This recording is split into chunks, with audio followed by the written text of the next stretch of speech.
Welcome to Bleav In 76ers with your hosts, former 76ers point guard Eric Snow and two Sixers fanatics in Marcus and Teja Dash. Bleav In 76ers is presented by BetOnline.AG. Our partners at BetOnline continue to be the number one source for all your sports betting needs and sports info. Find all the latest odds, news, and sports development, including this year's basketball championship finals, the NHL Hockey Conference Finals, Major League Baseball, the latest fighting news, and even next season's early NFL futures. Head to the website or use your mobile device to sign up today to receive your 50% welcome bonus on your first deposit. Just use our promo code, that's Bleav, B-L-E-A-V, to get the bonus and get into the action. Bet online, where the game starts. Hey guys, welcome back to another installment of Bleav In 76ers podcast. I'm Marcus Dash. I'm here with our former legendary 76ers point guard, Eric Snow, and my brother, Teja Dash. Gentlemen, we're about a week away from the draft. So obviously a lot of deals are going to be coming that night. And so we're a week away amongst offseason really starting in a week. So how are you guys doing? You guys excited for that? Doing good. Yeah, definitely. Excited every day, man. Every day is closer to a pick or a trade. Yeah.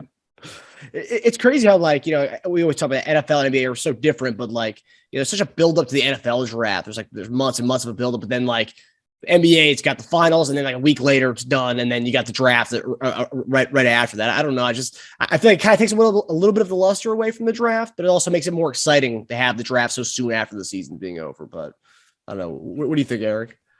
Yeah, I mean, I think it's tough. I mean, I think the biggest difference is, you know, the NFL also has free agency before the draft, and we don't. So they have to get it in before the free agency. So that's why I think that you have that small window. Mm-hmm. And since the season's been extended, you know, that's you don't have a choice really, unless you're going to push back free agency, which most guys don't want that, and I don't think teams want that because guys won't do anything until the contract is signed. Yeah. Yeah, I feel like there's so many more trades, though. I feel like NFL is gearing – they need that time to really build their team through the draft, whereas you don't really build your team in the NBA draft, right? I mean, you set yourself up for the future, or you use that draft capital to plug holes on your roster. And it's also – I mean, NFL is, you know, like you said, it's so many more people, players drafting, so many more rounds and picks and research. So – from the time the season's over, and you know, because it'll be unfair for a team that makes the Super Bowl, they'll need more time. So the time between there, I understand it. But the NBA, even while they're playing, you know, the two teams that are playing right now are still have guys that are out there doing workouts and doing draft prep. Yeah. Mm-hmm. And over recently, you know, like, you know, we was talking about the NBA's got so many deals and so many trades. NFL's become more of that, where you're starting to see more deals and stuff going on, like an NBA offseason. So, I mean, it's fun to see the NFL kind of taking on that little NBA kind of aspect of, you know, guys getting traded, big name guys being traded, like, you know, every other week in this past offseason, which is becoming more common. For sure. All right, so there's lots to get into, lots of rumors, and we've been talking about a lot of rumors and stuff over the last few weeks, but as we get closer to the draft, more things are happening. And so we're going to start off with the first rumor, kind of trending on Twitter over the last week, was that OG Anunoby is one of the guys who wants out of Toronto. It's reports say he wants out, but obviously nothing official on that. But an unnamed NBA Eastern Conference executive said that he could see the Sixers going after a guy like OG Anunoby. So naturally, a lot of Sixers fans went online, you know, discussing hypothetical trades that could land OG Anunoby. And one trade that I've seen was Tyrese Maxey and Danny Green for OG Anunoby. Naturally, being a Maxey fan, I don't really like that trade, but I wanted to go ask you guys' opinion on that one. What would you guys give up for OG Anunoby? I'm not sure. I mean, I wouldn't give up Maxey for him. Because I'm not really sure how we would use him. I know he's played 3 and some 4. I do like him. I just think it's, you know, are we getting a reserve or are we getting a starter? So, I mean, that's why I'm like, I think he's more of a viable trade to me. Interesting. Paige, I know you're a big OG fan, so where would you take this? I think he definitely starts. I think he's perfect for a 3. I know it's Raptor fans, but Raptor fans say he can guard 1 to 5. I don't know about the 5 part, but probably guard 1 to 4. Some 1, 2, 3 sweet spot, undersized 4s. He probably guard. Good catch and shoot 3. I think, I think if we did it though, the lineup would be Harden, someone at 2, OG, Harris, and Embiid. I assume we look for a sniper to play 2. If you want to absolutely kill people with defense, you put Thibault and OG on the same court at the same time. It's tough because I just don't feel like Maxey's anywhere close to his potential. I don't think OG is either. I think OG is closer to that level, though. 3 years older than Maxey. He's got a pretty good contract numbers. Are not bad. I think he's got 2 more years and $35 million left, and then he's got a player option after that. I mean, my biggest problem is if you do that is that now you have to fill in another hole. You're not just plugging in the last starter. That's why I think you said you got to do the Thibault. So would I. I don't think they would do that though. But I think, obviously you do that, then you have to worry about getting one more player to complete your starting 5. Yeah. It's tough because would you guys rather trade Maxey and Green for, let's say, OG Anunoby, or would you rather keep Harris or package Harris and Maxey to get like a Beal and Levine type player? So that's if you're going to throw Maxey in there, Maxey plus Harris can maybe get you like a star, right? OG's not a star. He's a really good compliment. So that's my only thing. Like, if you're going to throw Maxey in there, I'd say you got to reach way higher for that. Well, no, I know you guys have, said you're high on Maxey.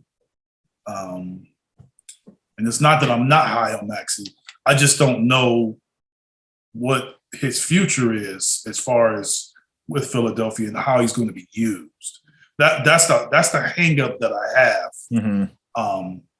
Is he going to be the primary ball handler, or is he going to be a wing guy? Is he going to be a Jordan Clarkson? Like, what is he going to be? Is he going to be Trae Young? Like, how are we going to use him primarily going forward? That's where I'm kind of hung up on. And I think a lot of my indecision or decision with him is based on that uncertainty. Like, I don't know. Yeah. I mean, so to me, it's kind of hard to really predict the ceiling when you don't really know the usage and how it's going to be. By now, most guys that we say have the potential that he has, you kind of know what they're going to be for that team. Is that because Harden clouded it? Say it again. Is that because Harden edition kind of made it harder to define? I think you had Ben before, and now you have James. So yes, I think that's why I'm saying. I think that James edition has. I don't know if it's really stunning him because he's still starting, he's still playing a lot, but I just don't know what's going to be his primary usage going forward. Obviously Doc has established how he's going to do it. Maybe he comes back next year and he's even better. And I just don't know how you push James off the ball. And I don't know how much better Maxey can get being off the ball. It's kind of similar to Jordan Poole on Golden State. Like, what are they going to do? Are they going to start him over Clay next season? Is he going to be the 6th man next season? I mean, especially the way Andrew Wiggins is playing. Yeah, I know. Wiggins, man, I know you have to give it to Curry, but Wiggins is making not to go off subject, Wiggins is making a case to be MVP with the way he's been playing last couple games. He's not getting that. Of course, he never. Someone in the NBA had to have bet him to be MVP for him to win MVP. So that's the only thing I can think of. But he's playing amazing. He is playing well. Yes. But it's tough, to know what Maxey's going to become. It's not really become; it's how they're going to play him. I know everybody talking about this positionless basketball and this and that, but it's still like, what's the right word? Identity. Like, what's his identity for the team? Like, we see the skill and we see he can play, but what's his identity? Because he was playing well before we made the trade, but he had the ball. Mm-hmm. Then James he's still playing well, but that's when the roller coaster to me started because his chances went down a little bit. Just interesting. Just something to kind of chances went down. The attention also went down too, though. No one's eyes were on Maxey anymore. Everyone's eyes are on of course. He's no 20. longer the second option. Yep. Yeah. Yep. It'll be so essentially when it comes to OG Anunoby, Maxey's off the table. Is that I wouldn't do it for Maxey, no. Yep. It's tough for me. Yeah. You actually would consider that? You would really would, man. I think Anunoby's he's so perfect for our starting five. Interesting. Yeah, I mean, I just say that if you take him out, I think he fits. But if you're doing it for Maxey, then you're taking away something, and now you're creating a whole different issue. Yeah, I agree. Yeah. Now, hopefully, there's just rumors and this unnamed executive just throwing that out there. Hopefully, it doesn't mean anything. But okay, so our next topic, another rumor out there. So the Denver Nuggets are putting up essentially they're shopping Will Barton and Monte Morris right now. And obviously we know that we're apparently buyers right now and we're open for business. So a lot of Sixers fans are kind of wondering about how Barton and Morris could play with us. And one of the kind of the comments online is, can Will Barton play 3 for the Sixers? I mean, I've seen him more as a 2, but can he play 3 with us? So that's kind of my question here. What do you guys think about Monte Morris and Will Barton's fit in Philly? And what do you think about Barton as far as playing a 3 with us? I do like Monte a lot. I don't know if it fits good with Maxey and James. I think it's too much of the same thing. Mm-hmm. Will Barton, I think, actually, Will Barton's a guy I think that you can get if you want to put Maxey to the 6-man role. I think he fits that role. I'm not certain on the 3. If it just kind of depends on who's beside him. If you consider him a 3, I mean, because I think that if he's beside Maxey, then you play, Kevin Durant. Like, who's going to guard him? Mm-hmm. You know what I'm saying? You play some of the bigger guys. You may run into that issue. Not a lot, but you may run into it a little bit. Teja, your thoughts on the potential of this trade and Barton playing 3? I know a lot of Sixer fans think he could perfectly fit in at 3. I mean, he's got the size. He's 6'6". He can rebound a little bit. I think he averages 5 the past couple of years. Yeah. I just don't know how it translates to this team, though. He's another ISO scorer for us. Now, I think we need a catch and shoot guy who can play defense at 3. You put him on the current squad, Maxey ISO scorer, Harden ISO scorer, Embiid, Harris, Barton. I don't want to just go one-on-one with all these guys all the time. But yeah, I think you're right. I think you go, if Maxey goes to a 6-man or Barton goes to a 6-man, then you're, because I think Barton would excel in that role. Just give him the ball with the bench and just let him do his thing and score 14, 13 a game. But I just don't know how much it fits with the starting 5. And plus, I mean, that's not really a defensive 3, but I don't know. I don't mind the deal. I just think it'd be more of a settling deal. I think we'd be settling for that. Well, I know that it said they're open to dealing both those guys, but I mean, what do you think realistically? What would we have to trade to get that? Because that doesn't strike me as a Danny Green and a 1st-round pick kind of deal. I mean, if I remember right, both of those guys signed contracts, so I don't think it's a cheap deal. I mean, you're gonna have to give up something. I think Barton makes just around 13 to 15. And I think Monte signed a few-year deal. I think he makes 8 or 9 a year. So no, it would not just be a Green. Yeah, you got to give up more than that. Yeah. To get Barton would be attainable with just Green and maybe Shake or something. But to get both of them, no, it wouldn't be that simple. We have to definitely throw some other things in there. Yeah, I may consider Barton with Danny and a pick. I mean, you get Barton as a 23rd pick. Yeah. We'll do that. And we're about to get into that right now. Okay. So As far as rumors, yesterday Kevin O'Connor from the Ringer released a report saying the Sixers are currently shopping Danny Green and our first round pick, which is interesting because a lot of the rumors we've talked about were Matisse and something, but it's obviously we want to keep Matisse. It seems like for now, but we're shopping our first and Danny Green.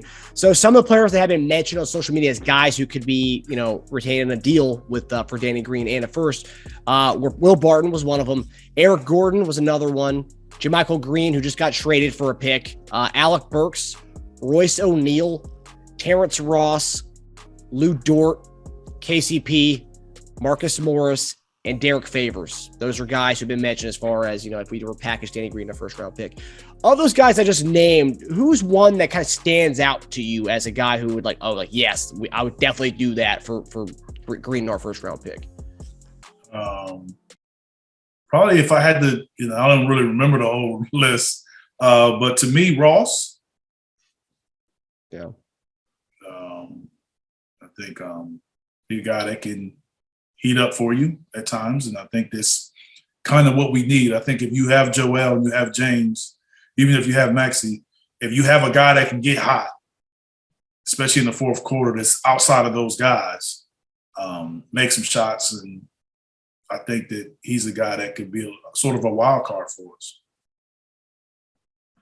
Pulling up the list to my right here so I can have it. It says a lot of guys. I like a lot of these guys, to be honest with you. A lot of them fit needs for us too. I think Gordon, you're looking at a solid 14-point a game scorer to be our sixth man, main point source off the bench. Barton, similar. I think the same type thing. Or possibly starting three, as people do like. I think Alec Burks, another possible six-man. Terrence Ross, another good six-man. Also play with the starters, maybe closing if he's hot. Guys who could start for us, I think Dort. I'm a huge Dort fan. Yeah. Young dog can score. KCP, I think, could start at three for us and really fit in with our starting five. Marcus Morris is interesting because he could play three, his feet are starting to get a little slower. He could play three with Tobias, and if you traded Tobias, he could slide into be kind of your undersized four as well. You can play both. So you have a little versatility with him if you did decide to move on from Tobias either this year or next year. And he's tough. He can catch and shoot. He can bang a little, rebounds a little, like little Harrison Barton and Barnes-ish, like the 4 to 6 rebound a game range. Royce O'Neal's interesting too. I always thought Royce O'Neal was taller than he was. I don't know why I thought he was tall. He just plays bigger. He's got the dog mentality. He's like a better shooting version of Matisse, I feel too. I think he's shooting around like 37%, 38% last year. And then with Favors and JaMychal Green, you got some 4 and 5 options for us. If I had to rank my top 3, no order, I'd say Dort, KCP, Marcus Morris. Royce O'Neal would be close though, just because I think he could play 3 for us. I think he's being a little underutilized over there because they have so many guys to just get shots up, man, between Bogdanovich, Mitchell, Clarkson. They have a lot of guys who get shots up. I think, he'd have a lot of open corner threes to become our PJ Tucker in the corner over there. Yeah. Marcus Morris, we may have mentioned this a couple weeks ago. Someone was talking about bringing in a guy with like a dog mentality as a 4 to come on the team. Someone posted an article and Marcus Morris actually liked the tweet. So, and he's from Philadelphia too. So that would make a Philly guy. That would make all the sense in the world. Yeah. Nice. So Eric mentioned Terrence Ross. You're not a Terrence Ross fan. You had him come off the bench. I mean, Terrence Ross could play 3 for us. Yeah, but I don't think he's really a full-time starter in Orlando. He's not a full-time starter in Orlando to start for a championship caliber team. I'm iffy about that. I'd rather him be a bulk shooter off the bench. I think he'd be better for that. That's how I envision him. Yeah, I just think for our 3, I'd rather have a guy who plays defense. Just our 3, I imagine. We have a starting 3. Matisse or one-leg Green. No, he's the starting Green. I was just going to say, my ideal starting 3 is we have the ideal starting three, but can shoot. That's my ideal three. So like, give him this season, man. Give him this. This summer rather. Yeah. Oh, by the way, going back to the OG, you can't trade Thibault for OG because that's right. He can't play. So yeah, there you go. Forget about that. Well, he may change now, so you never know. yeah. But no, I love if Thibault had a better shot, I wouldn't even say anything. I wouldn't even be done with it. He'd be untradeable, in my opinion. Give him the, like Eric said, give him the offseason. I know you've been one of these big proponents of give Harden the offseason. He finally has an offseason to train over the last 2 years. Yeah, partially torn hamstring. Yeah, but that's different. If you're going to give him another offseason, let's give Matisse one more. Yeah, but one guy he calling you out now, Tate. One guy in his bad season, like you said, Eric's averaging 23 and 11. The other guy's averaging like 4 and like 3 on like 33% shooting from the 3-point line. I mean, like it's a little different, right? I mean, Thibault's got one thing to get better at, one thing, and that's it. To be serviceable, one thing. But if he doesn't get better at that, he's practically unplayable in playoff games. That's the problem. Whereas Harden, yeah, we want him to get better in mid-rangers, but he's not unplayable. He's still Harden as is still 24 and 10, right? 24, 10, and 7. Mm-hmm. That's not unplayable. Thibault, we're talking about, and the other problem with Thibault is next year's his contract year.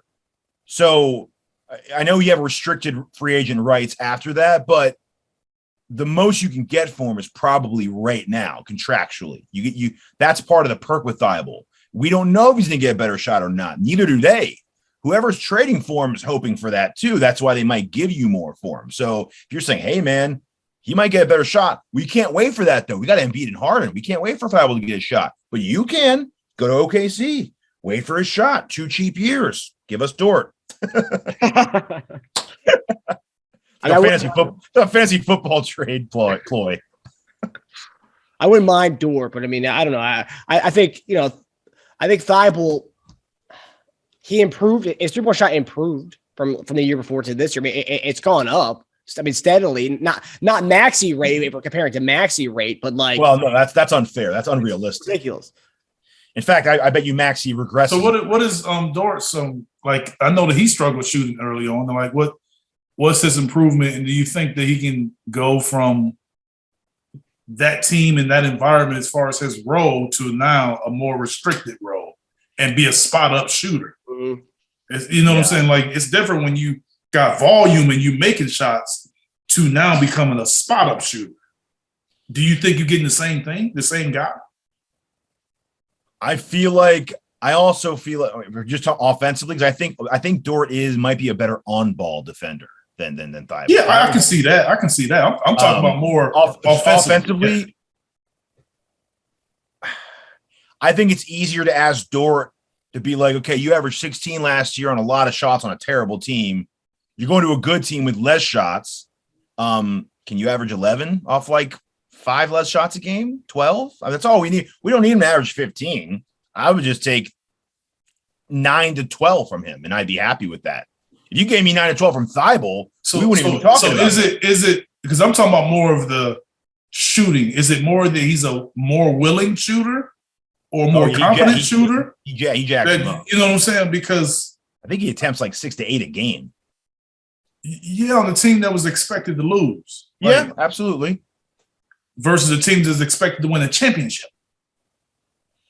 Yeah, but I could also counter that and say Thibault's threes are probably much more open than Dort's are. Who's taking? I mean, that's not always good. That's true. But if you could take 8 threes a game and make in the mid-30s with people actually guarding you, whereas Thibault's taking 2 a game, no one's guarding him. Yeah, I get what you're saying. I'm just saying, like, I was just kind of wanted to bring up the conversation, like, what do you expect for a guy that did that with them to now come with us in a totally different role? Yeah. Probably a familiar role with him maybe when he first started out. Mm-hmm. But it's still different. And it's still, the expectations are different too. So, I don't know him. I don't know him well enough to know that whether he can still strive in that. But it's interesting. It is interesting. I just, I'm not certain that role, and it's hard. And now we can see it's hard to fill that role of defending and making threes. Like, it's not an easy thing to find. Those guys, when they excel at it, they they do well. I mean, somebody asked me about, us trading Mikal Bridges. I'm like, who's to say that he would have been the same guy in Philly that he is in Phoenix? Yeah. So we don't know. His defense might even improve, be a lot less energy spent on offense. That's for sure. He wouldn't have to create shots anymore for himself. So he could just concentrate on shooting threes and just taking their best wing off the court pretty much. That'd be his job every night. And you're still confident that Dort, because this is the topic we had a couple weeks ago, that he could play 3. I think he could, yeah. I think he plays. You got to be confident he can. I wasn't confident. No, you said you think he can. This is we talking about a 3. What? I mean, he's 6'3", but he plays much bigger than that. I've seen him guard Durant. Not that I put him on Durant. Do you see him as a 3-and-D 2 and Maxey at the 6 man more so than them at the 3? Or you just can't play him, I think you can put him at 3. I mean, I think you can put him at 3. I really think you can play 3. All right, got it. So you think our defensive lineups, when we do have him at 2, because you put Thibault at 3, that's a good defensive lineup right there. Oh yeah. Because usually if you play an undersized guy at a position, he's gonna get abused defensively. But I don't think he would get to be. Who's gonna? No, he's physical enough that he can do it. Yeah. Yeah, he plays really big. It's kind of like it's Marcus Smartish. Yeah. Yeah, I mean, the issue that you run into a lot of times with that is if you play him at the 3 and then all of a sudden you play a team with two big wings and now he picks one. So now you're looking at Maxey guarding a bigger guy. Mm-hmm. Yeah. So let's give big wings. Boston's a good example, right? Boston, yes. Right. So I mean, Dort would probably guard. I'd say Dort would guard Tatum. So Maxey's on Jaylen Brown. What's the lineup? Smart, Tatum, Brown, Horford, Robert Williams. Is that what we're looking at? Yeah. Yeah. Or you go. Or Harden on Tatum. Even let's say, Harden on Tatum and then what's his name on Brown? Look, whoever's killing us more in that moment, because those guys seem to alternate, don't they? Yeah. They're really both on, at least not in the playoffs. Yeah. It'll be interesting to see what happens with this. So, I mean, and this potentially could happen before the draft. It'd be trading the rights to that first round pick with Danny Green, and then, Yeah, this will be interesting. So if we can get it with Danny, then I think you have flexibility. Yeah. You can work it out. Yeah. And then once that team waives Danny, we can just pick him right back up again. Yeah, when he's healthy. Okay, so our next topic, actually, a viewer had commented on one of our trades and wanted us to talk about this trade. It's like his ideal 3. His name's Liam Carp, is our YouTube commentator. He's been commenting all our videos. He wanted us to talk about his ideal 3, which is Harrison Barnes. So in this mocked up trade, which I've seen this trade online too, it's kind of circulated a little bit. It's trading Danny Green, that first round pick, and Furk Korkmaz to Sacramento for Harrison Barnes.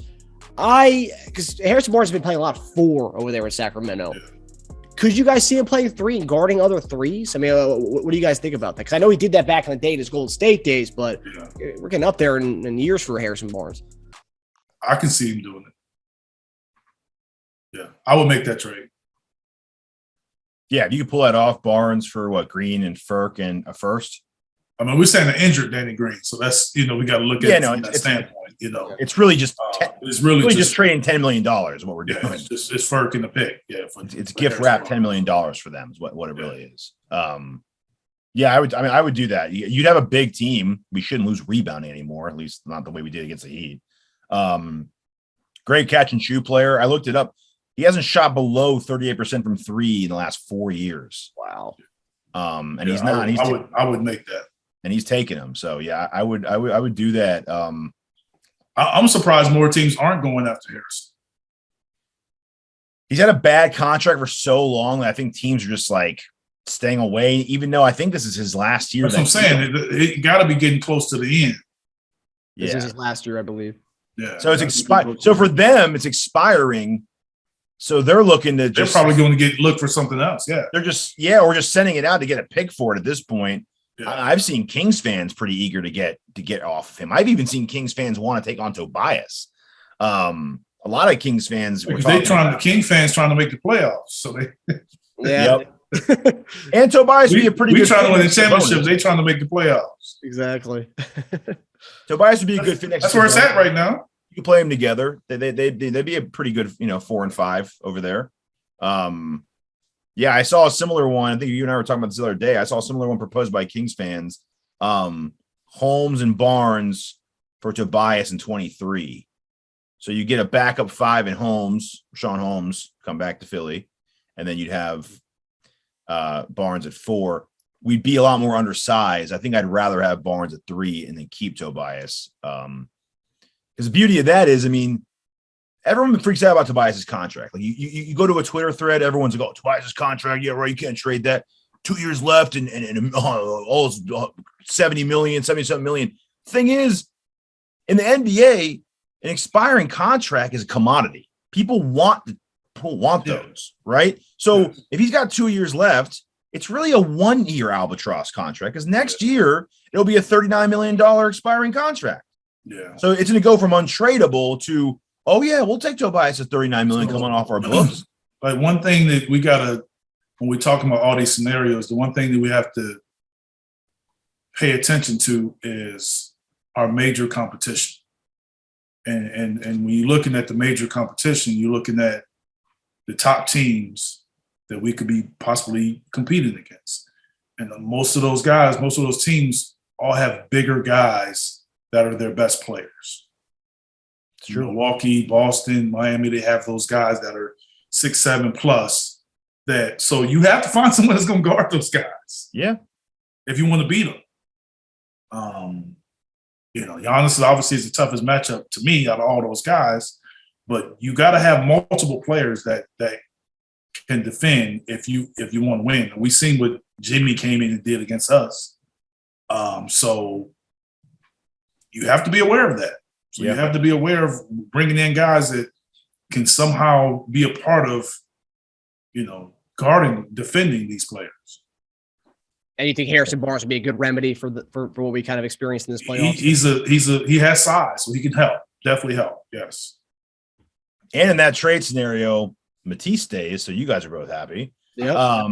And you're not.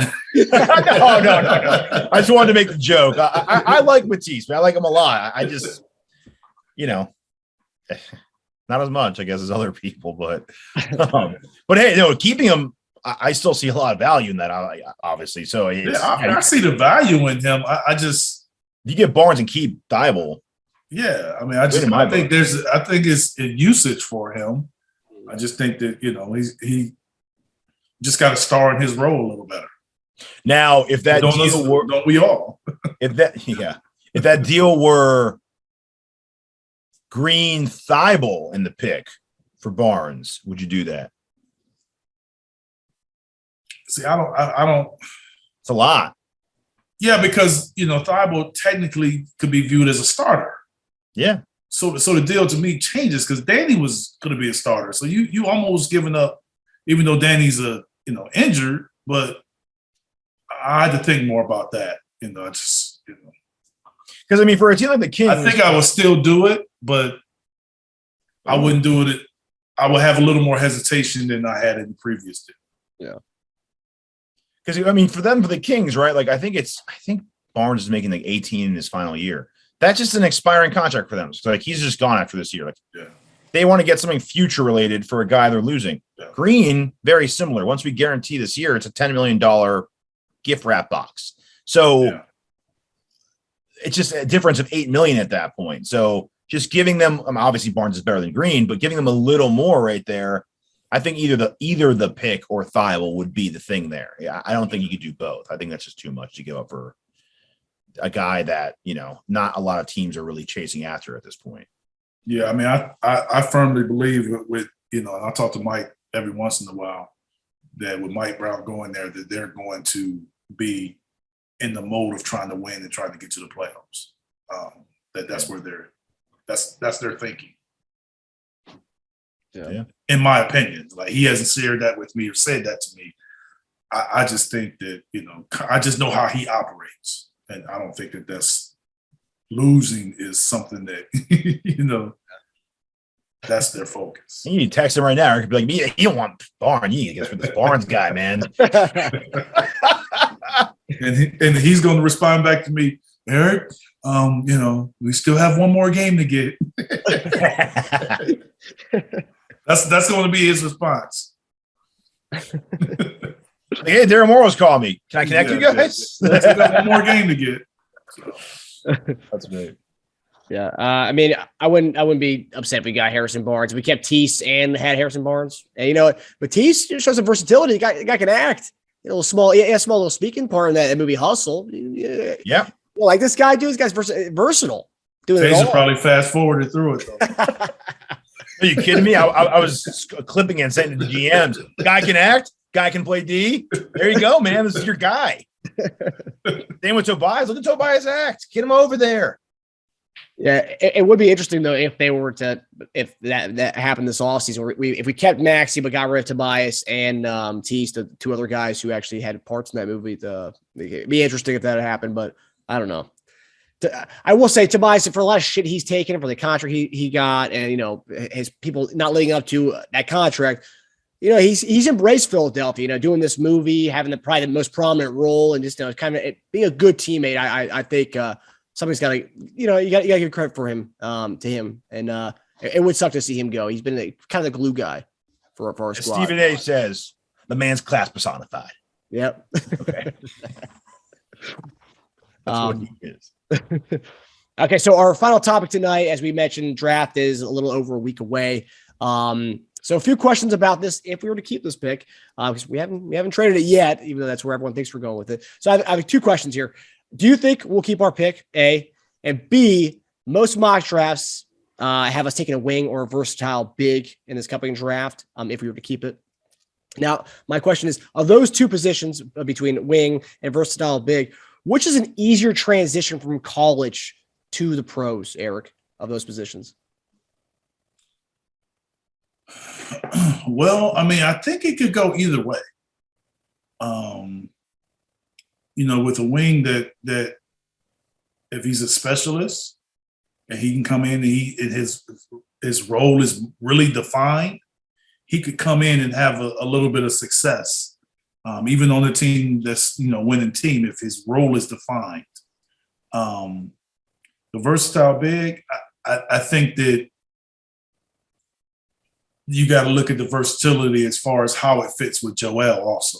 He can just be a versatile, but he has to be versatile to fit Joel, not just a versatile big. Because if he's versatile and he can't play with him, can't really play behind them, we've had that before.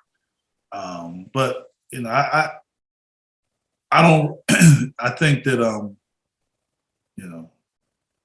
if we have someone that can make shots, I think that either position, but that's hard to find, especially that late in the first round.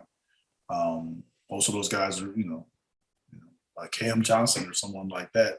If we can find someone like that. And that guy came in and he was sort of a versatile big and wing player, and so it could be done. But he was also an older guy coming out of college. Yeah. This is a good wing draft, apparently. I think I might order wings for the draft. Yeah.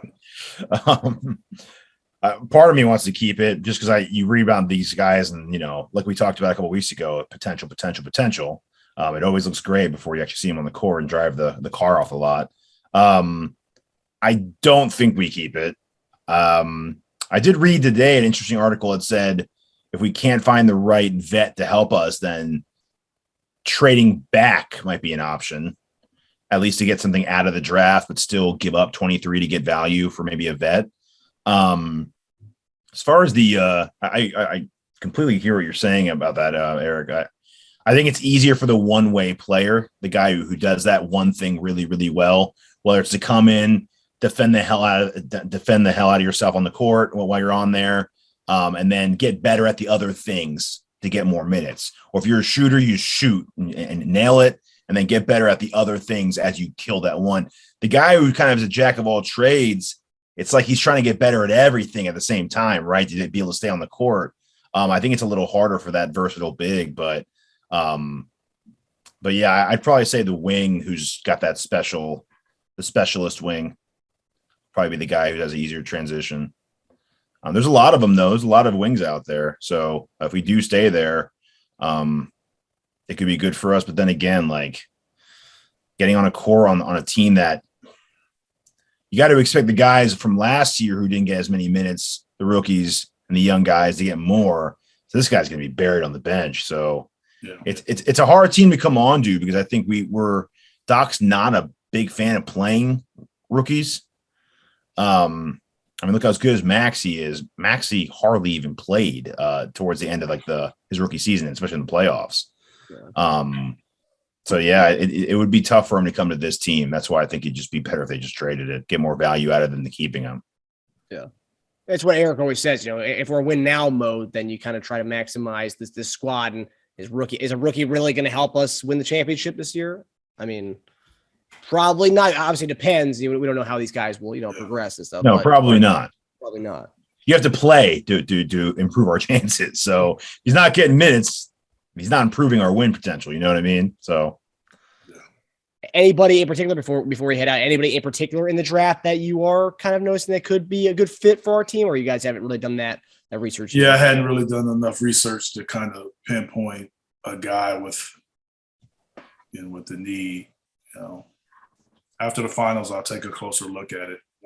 I've almost, to be honest with you, I've kind of assumed that we weren't keeping it. Yeah. You won't get your hopes up and just lose it. Like, I really wanted that guy. Yeah. I said Liddell out of Ohio State is good, a good 4, good, he's rising up the charts though. Yeah, I've seen him a lot. He is a guy that can fill it up, can shoot it. He improved a lot too. Every year he's improved. That's huge. So he gives us something we don't have. Yeah, 6'8", really long reach. Can block and can play defense. Hustles, got a little dog. He's a little bit, but he before it was like going to Miami in the late 20s. Then everyone saw him at the Sixers 23. You're seeing him in the teens now, going like the Bulls, like 18 in a lot of mock drafts. So he's just moving up and up and up. And there's a bunch of the wings, man. I mean, like Terry, Beauchamp, Brown.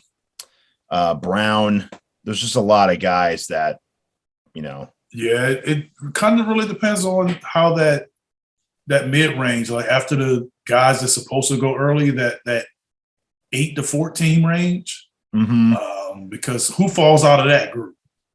You know what I'm saying? Like who falls out? And then, because teams later may have a guy they like but don't think he's going to last, and all of a sudden he shows up. So it's a lot of talent, I think, like you said, in the wing, but it's also, you said, well, we almost a week out, and you look at different mock drafts, and it's like different players in almost each mock draft. Mm-hmm. Outside of the top 5 or 6, like it's like totally different. It's like night and day. Which makes it interesting for trading, because it's like,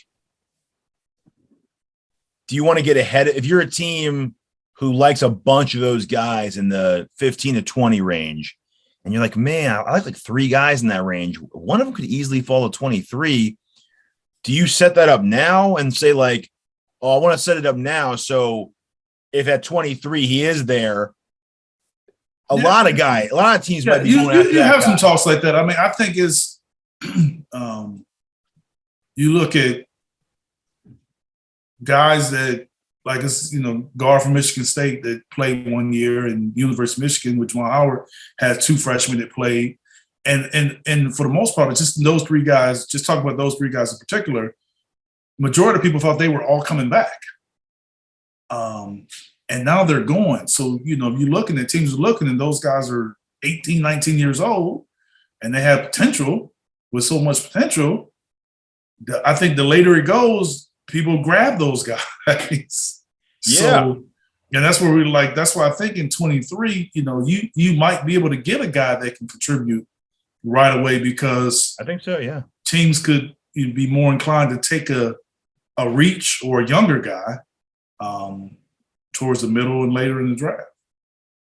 If I'm Morey too, I'm like, I'll do this trade with you now, but come 23, if there's someone that fell that shouldn't have fallen, man, I'm going to get a lot of phone calls about that guy at that moment. A lot of teams are going to call me about him. So do it now. Yeah. So we'll see. Interesting. A lot of fans think we're going to do the trade leading up to the draft, but if you look at when Morey's first year, that draft, that Seth Curry trade, all that stuff happened on draft night. So I think he's going to be waiting until the final moment to part ways with that pick. That's possible. Smart thing to do, I think. And they probably want to see how the draft starts unfolding too. Yes. Yeah. So it'll be interesting. It'll be very interesting. But all right, guys. Well, that does it for us. Thanks for tuning in to Bleav in 76ers, presented by BetOnline. We'll see you guys next week as we continue the pre-draft talk, and maybe even a trade happens by the time our next show. So we'll see you guys next week. All right. Take it easy. All right, guys.